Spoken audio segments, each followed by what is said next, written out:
बिस्मिल्लाहिर्रहमानिर्रहीम। मुअज़्ज़ज़ नाज़रीन, आज एक अहम बात पर गुफ्तगू करूँगा।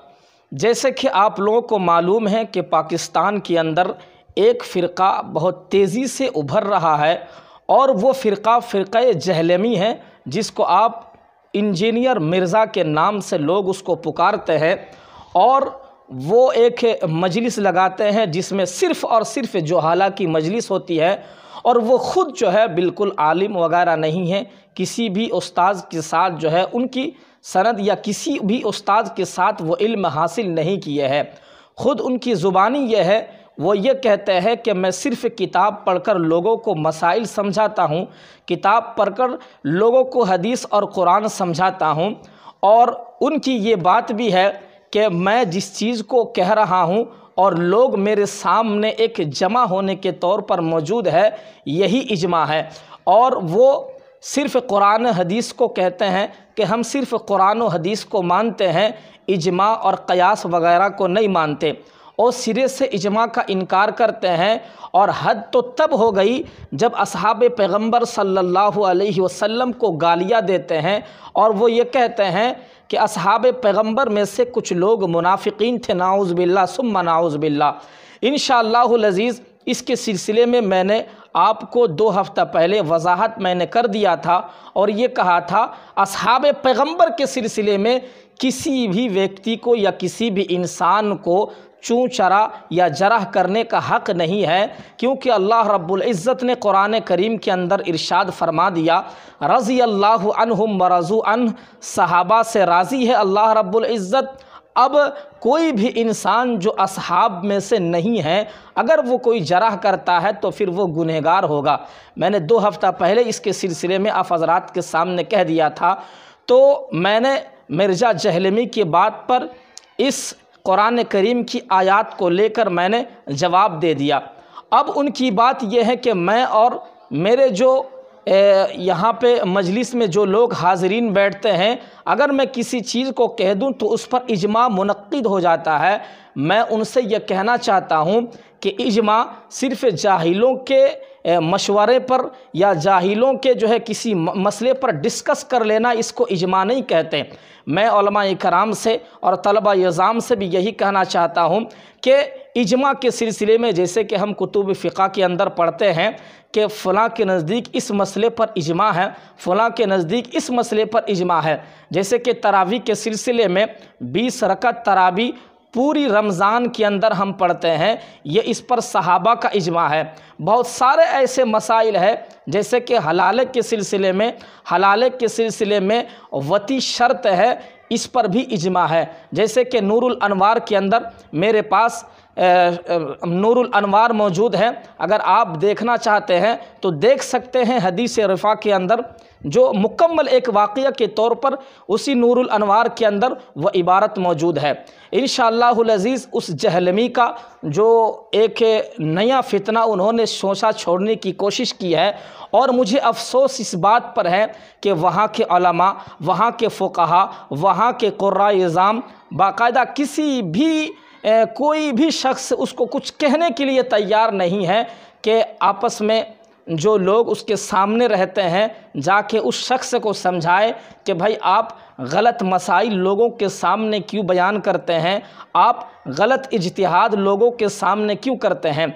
इंशाअल्लाहुल अज़ीज़ आज मैं कुतुब के हवाले से मैं इजमा के सिलसिले में समझाऊंगा और ये बात बताऊंगा कि इजमा किसे कहते हैं।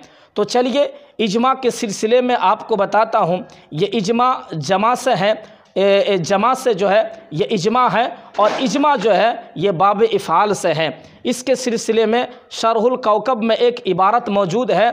इस इबारत के अंदर अगर आप तहक़ीक़ करेंगे तो इंशाअल्लाहुल अज़ीज़ आपके अंदर वो इल्म होगा कि इजमा किसे कहते हैं। तो चलिए इबारत में आपके सामने पढ़ देता हूँ।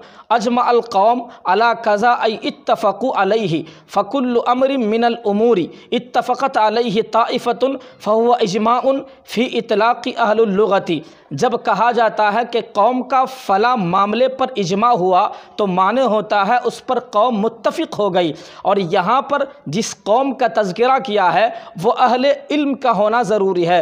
रासिखीन फ़िल इल्म का होना ज़रूरी है। अहले जुहाला का इजमा बिल्कुल कोई एतबार नहीं है। अगर कोई जुहाला इजमा करता है किसी मसले पर तो फिर उसको जो है रस्म कहा जाता है या बिदअत कहा जाता है, जैसे कि उलमा किताबों के अंदर लिखते हैं। आगे शवाफी के यहाँ इजमा के मफ़हूम में आपको समझाने की कोशिश कर रहा हूँ। मेरी बात उलमा और तलबा जो है ज़्यादातर मुतवज्जा होकर सुने, इंशाअल्लाहुल अज़ीज़ बहुत ही ज़्यादा इससे फ़ायदा होगा। तो चले शवाफी के यहाँ इजमा का मफ़हूम में आपको बताऊँ। काज़ी अबू याला अल मुतवफ़ा 485 हिजरी में 485 हिजरी वो फरमाते हैं, काज़ी अबू याला फरमाते हैं, इजमा की तारीफ़ के सिलसिले में लिखते हैं, हुआ इत्तिफ़ाक़ उलमाइल असरी अला हुक्मिन नाज़िलती, किसी भी ज़माने के उलमा किसी पेश आमदा मसले पर इत्तिफ़ाक़ इजमा कहलाता है। तो ये भी जो है शवाफ़े के यहाँ है कि किसी अहले इल्म का किसी मसले पर इजमा हो जाना, किसी बात पर मुत्तफ़िक़ हो जाना, इसको इजमा कहलाता है। आगे एक और इबारत है अल मुस्तस्फ़ा के अंदर, अल मुस्तस्फ़ा जिल्द 1 सफ़ा 173 के अंदर मौजूद है, और जिनकी किताब अबू हामिद अल गज़ाली रहिमहुमुल्लाह फरमाते हैं अल मुस्तस्फ़ा के अंदर, अबू हामिद गज़ाली जिनकी किताब अल मुस्तस्फ़ा है, वो फरमाते हैं फ़इन्नमा नानी बिही इत्तिफ़ाक़ा उम्मती मुहम्मदिन सल्लल्लाहु अलैहि वसल्लम ख़ासतन अला अमरिन मिनल उमूरि दीनियती, कि उम्मत मुहम्मदिया का दीनी मामलात में किसी मामले पर इत्तिफ़ाक़ ये इजमा कहलाता है। तो इससे भी बात साफ़ हो गई कि इजमा किसे कहते हैं। अल मुस्तस्फ़ा के हवाले से भी मैंने आपको समझा दिया कि इजमा किसे कहते हैं, और शरहुल कौकब के अंदर भी जो इबारत मौजूद है मैंने आपको समझा दिया कि इजमा किसे कहते हैं। फिर मैंने आपको शवाफ़ी के यहाँ इजमा का मफ़हूम भी समझा दिया, जैसे कि काज़ी अबू याला फरमाते हैं अल मुतवफ़ा 485 हिजरी के अंदर जिनकी वफ़ात हुई है, वो फरमाते हैं कि किसी भी ज़माने के किसी पेश आमदा मसले पर इत्तिफ़ाक़ हो जाना उलमा का ये इजमा है। तो इससे भी बात जो है साफ़ हो जाती है कि चंद जुहाला का आपस में एक मसले पर डिस्कस हो जाना या एक मसले पर मशवरा हो जाना, इसको इजमा नहीं कहता। आगे मैं एक आखिरी इबारत और आखिरी हवाला नकल करके इंशाअल्लाह मैं अपनी बात को मुकम्मल कर दूंगा। इमाम फ़खरुद्दीन राज़ी अलैहिर रहमा अल महसूल के अंदर फरमाते हैं, जिल्द 1 सफ़ा 300 के अंदर फरमाते हैं, सफ़ा 3 के अंदर फरमाते हैं, हुआ इत्तिफ़ाक़ु अहलुल हिल्ली वल अक़दी मिन उम्मती मुहम्मदिन सल्लल्लाहु अलैहि वसल्लम अला अमरिन मिनल उमूरी, कहते हैं उम्मत मुहम्मदिया के अहल हिल व अक़द का किसी मामले पर इत्तिफ़ाक़ हो जाना ये इजमा कहलाता है। तो इससे बात साफ़ हो जाती है कि चंद जुहाला का और चंद नावाकिफ़ों का और चंद नाअहलों का एक जगह मशवरा कर लेना या चंद जाहिलों का आपस में किसी मसले पर डिस्कस कर लेना, इसको इजमा नहीं कहता, इसको इजमा नहीं कहता। अगर आप इसको इजमा कहते हैं तो फिर ये आपकी गलत फ़हमी है, आपकी हाज़रीन की गलत फ़हमी है।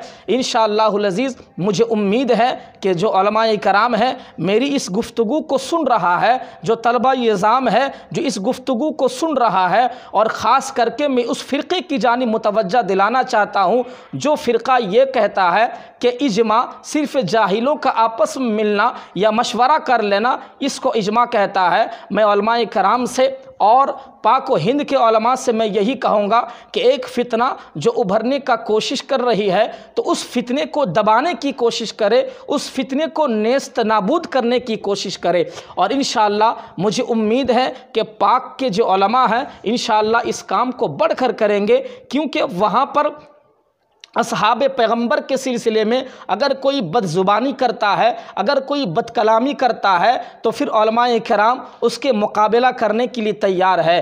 अगर किसी को मुनाजरा करना है अहले हदीस के सिलसिले में तो फिर वहाँ पर उलमाए किराम मौजूद है। फ़िरक़ा बरेलियत पर अगर कोई मुनाजरा करना है, बहस व मुबाहसा करना है तो वहाँ पर उलमाए किराम मौजूद है। फ़िरक़ा शियत पर अगर किसी को मुनाजरा करना है तो वहाँ पर उलमाए किराम मौजूद है। फ़िरक़ा क़ादियानियत पर अगर किसी को मुनाज़रा करना है तो वहाँ पर उलमाए कराम मौजूद है। मुझे भी इस बात पर उम्मीद है कि ज़रूर भी ज़रूर उलमाए कराम फ़िरक़ा जहलमी को इंशाअल्लाह नेस्त नाबूद करके ही रहेंगे। अल्लाह ताला हम सबों को सही सही मसाइल समझने की तौफ़ीक़ दे। मसाइल क़ाज़ी को सब्सक्राइब करें और घंटी वाले बटन को ज़रूर दबाएं ताकि हर बयान और मसाइल आप तक बआसानी पहुँच जाए, और वीडियो को शेयर करने ना भूलें।